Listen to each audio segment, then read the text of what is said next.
Boa noite, torcedor. Boa noite, torcedora tricolor. Acabou ainda há pouco o jogo do São Paulo e Mirassol. Mais um vexame, do que não era de se esperar. Mas, enfim, aconteceu. Mais uma derrota, mais um vexame no Morumbi. São Paulo 2, Mirassol 3. Pelo menos nos últimos anos, o qual o São Paulo perdeu para a Ponte Preta, Penapolense, Defensa e Justiça, o que a gente lembra, né, recentemente, Colón, da Argentina também. Eu julgo o maior vexame dos últimos tempos. Porque o Mirassol teve a parada por causa da pandemia e o Mirassol perdeu 18 jogadores. Muito mais que um time, um elenco todo praticamente. E o São Paulo conseguiu perder para essa equipe, uma equipe para mim. O São Paulo perdeu para uma equipe de um juntado de jogadores, um time de várzea, vamos dizer assim, com todo respeito, com todo mérito. Eles ganharam no Morumbi, mas enfim, o São Paulo era super favorito. Eu dizia que era favorito do campeonato, não sou eu, como vários jornalistas aí da televisão e da mídia. Mas enfim, conseguimos perder pro Mirassol em casa. Mais um vexame. Vamos analisar o time, né? Volpi não teve culpa nos gols. Para mim, um dos melhores jogadores do São Paulo desde o começo da temporada. A zaga, para mim, Bruno Alves sempre convincente, mas o Arboleda está banado, como sempre, desde quando ele vestiu a camisa do Palmeiras, que isso a torcida não esquece, e é difícil esquecer. Desde então, ele não tem sido o mesmo das últimas temporadas. Então, para mim, ele não tem como jogar com o Arboleda mais. Para mim, ele já deveria ter procurado outro time depois que ele fez aquilo que ele fez com a gente, que para mim foi uma palhaçada. Lateral direita, Juan Fran. Não tem como jogar com o Juan Fran no Morumbi, né? O Juan Fran tem o estilo dele defensivo. Deveria ter começado com o Igor Vinícius desde o princípio do jogo. Mas enfim, o Diniz quis começar com o Juan Fran. Reinaldo não estava nos melhores dias dele. Não o julgo, já foi muito criticado pela torcida, mas enfim, não estava nos melhores dias dele. Tietê tentou, uma jogada ou outra ali, ainda chegou no ataque, enfim, né? Boa saída de bola como ele tem, mas também não convenceu hoje. Igor Vinícius, para mim, ele deveria ter começado com o Hernanes. Igor Vinícius todo perdido, não deu um chute pro gol, passe errado, enfim, tentava jogada individual, mas sem sucesso. E vamos lá, Vitor Bueno não dá mais também, pra mim, apesar que fez o gol, uma jogada ou outra. Deveria ter começado com o Paulinho, na minha opinião, tentado, né, com o Paulinho Boia, mas enfim, não fez o gol e tal, mas ficou nisso. Tentava uma jogada ou outra, teve uma jogada ou outra individual, deu o cruzamento para a tentativa do Pablo, depois saiu o gol do Pablo, que para mim o Pablo tá numa ótima fase depois dessa volta, desde o jogo contra o Santos, que ele fez os 2 gols. Pato totalmente apagado hoje. Não era pro Pato jogar. Voltando pro meio, Daniel Alves também não deu um chute, só uma cobrança de falta super fraca. Não teve aquilo do Daniel Alves hoje de tentar alguma coisa diferente, de, né, chegar na área, enfim, não vimos ele hoje. O único ponto positivo, na minha opinião, o Pablo, que tá numa boa fase. Elinho, cara, vai tentar outra coisa na sua vida, Elinho, de verdade. Pra jogar no São Paulo não tem como, cara. Difícil a gente pensar que a gente teve tantos pontos, que a gente teve tanto jogador bom e ter que depender de Elinho, né? Depender de Everton, depender de um cara, o Everton, por exemplo, que não aguenta jogar 90 minutos e tem que colocar no segundo tempo para dar um piquezinho de 15, 20 minutos. Não tem como.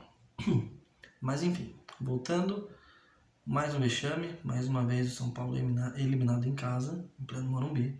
Sorte dos jogadores que não tinham torcida, talvez se tivesse torcida, o resultado seria outro, né? Mas não adianta cobrar, não adianta falar que a torcida foi maldosa, que a torcida cobrou na rede social, que a torcida, nossa, a torcida independente falou, cobrou muitos jogadores, que deveria ter entregado o jogo, não. São Paulo não adianta, já teve deveria ter voltado diferente. E se fosse assim, deveria ter colocado os reservas então para jogar hoje. Mas enfim, teve um tempo para treinar sim. Fernando Diniz. Sei que aqui o Brasil é imediatista, não tem paciência, não tem sequência de trabalho, mas cara, o Fernando Diniz está desde 2009 como treinador e até agora não deu certo em lugar nenhum. Então, no Fluminense era assim também. O São Paulo teve o melhor ataque, não sei, né? Se até o final do campeonato. Tem o melhor ataque, maior posse de bola, mas isso não ganha jogo, né? Favoritismo só tá na frente no dicionário, né? Da vitória. Então, não adianta. São Paulo deveria ser mais decisivo, deveria ter tentado mais, chutado mais fora da área, principalmente a zaga, né? O Arboleda não acompanhou no segundo gol, então tá difícil. Enfim, agora o resto brasileiro. Esse ano já não tem mais, né? Por conta de tudo que está acontecendo, não tem mais chance de título. Mais um ano no São Paulo sem nada, sem ganhar nada.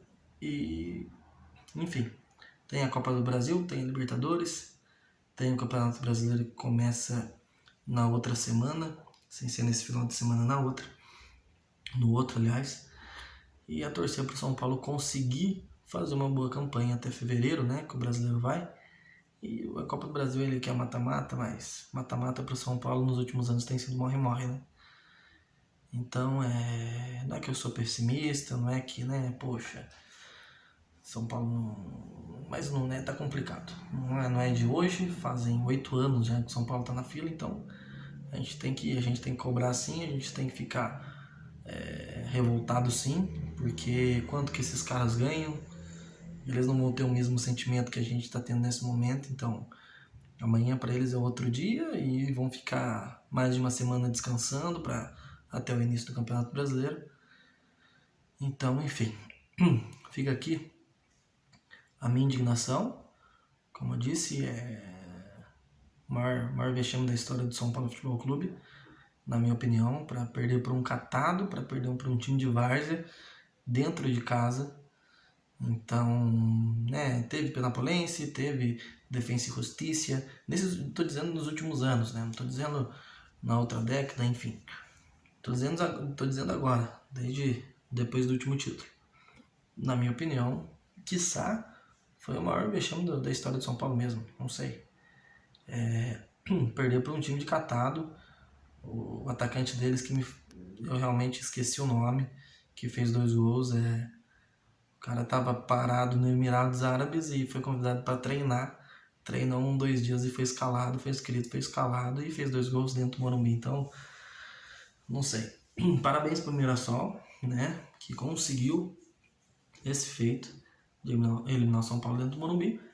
Mas, indignado aqui pelo que aconteceu e, enfim, né? Esperar o Campeonato Brasileiro agora, esperar o reinício da Libertadores, esperar a Copa do Brasil, né, a conclusão da segunda aí, das fases até as oitavas de final, que como vocês sabem o São Paulo entra nos oitavos de final por estar na Libertadores, mas é torcer para o São Paulo conseguir uma segunda vaga na Libertadores também, que desde antes da parada por conta da pandemia, desde antes da parada da Libertadores e de todos os campeonatos, enfim, e eu já imaginava que o São Paulo ia brigar por uma segunda e terceira vaga ali no grupo, porque é difícil jogar com a LDU fora, dando em consideração depois que o São Paulo perdeu para o Binacional no primeiro jogo, né? Então, o São Paulo conseguiu vencer bem a LDU. Depois teve o jogo do Santos, estava convencendo, né? O futebol do São Paulo estava convencendo, mas agora o São Paulo volta em setembro, se eu não me engano, contra o River Plate no Morumbi. Difícil, né? Depois tem o jogo de volta contra o River Plate, jogo contra a LDU, jogo contra o Binacional. Então é torcer contra a LDU e tentar uma segunda vaga aí, porque o River Plate, como todo mundo sabe, é atual vice-campeão, um baita time, então é brigar por uma segunda vaga na realidade nossa hoje e quem sabe ainda ficar em terceiro lugar e jogar uma Sul-Americana na próxima fase da Sul-Americana. Mas enfim, boa noite a vocês, agradeço por ficar comigo até agora e infelizmente, né, não tão feliz, vou ter uma má noite, espero que tenhamos uma outra boa sequência aí no Campeonato Brasileiro, na Libertadores, na Copa do Brasil, o que eu acho que vai ser difícil, mas enfim, com esse elenco da gente, com esses jogadores, eu não vou criticar nenhum deles, não vou falar mal e nem falar tudo que eu tô pensando, mas enfim. Boa noite, obrigado e fica com Deus.